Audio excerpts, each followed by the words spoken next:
There's a new drama that's coming out on television and it's called The Good Wife. It's an interesting plot. It revolves around a politician who is involved in a sexually compromising situation, gets carted off to jail as he's caught, and then the rest of the drama in this series is going to revolve around what happens to this woman. Now, there's people that will look at this and say, well, that's an interesting story, but the reality is, unfortunately, this takes place far too often in our American culture. We see political leaders, individuals that are put forth into positions of oversight and into responsible positions, and once they're there, they compromise. Think back over the years. In the 60s, John F. Kennedy. It's a sad reality. In spite of all the good things that he accomplished, we also see a man that was involved sexually with Marilyn Monroe and other women.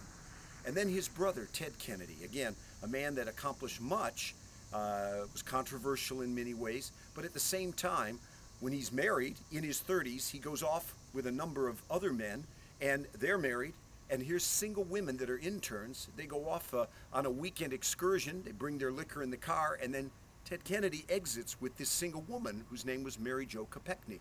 Well, they get caught, and unfortunately, he speeds away, goes over a bridge, the car goes into the water, and he extricates himself. And for the next 8 to 10 hours, she's there, and what's happening? Well, she dies as she suffocates in that car. The next day, finally, when the word gets out, they pull the car out of the water, and a man standing there says, "There goes the presidency." More recently, President Bill Clinton, another man that was very gifted, and yet, unfortunately, it became a reality that he was involved with a woman while married to Hillary Clinton, a man with a child even, and yet he's impeached by the House. He admits later that he lied, and yet we say, how could this have happened to such a gifted political man?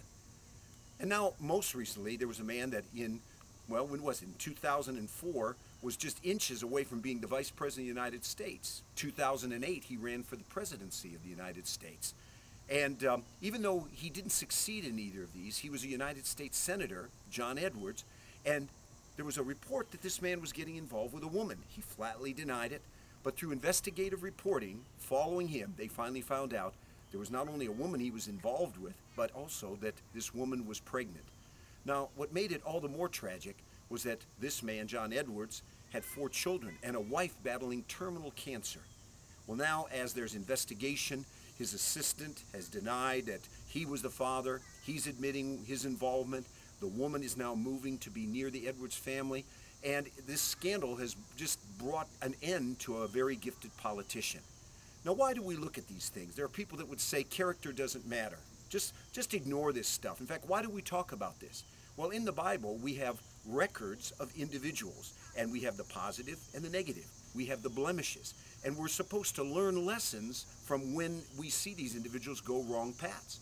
Same thing today in America. We've got to learn from the lessons of individuals. Character does count. Trust is earned. It's not just given. And we've got to be discerning. Those that are put into positions of civil authority and leadership, it's not just based on their character or oratorical skills. We have to look at their character. Are they blameless, integrous, trustworthy, dependable, faithful? Are they people of their word? This matters, and it matters for the future of our country.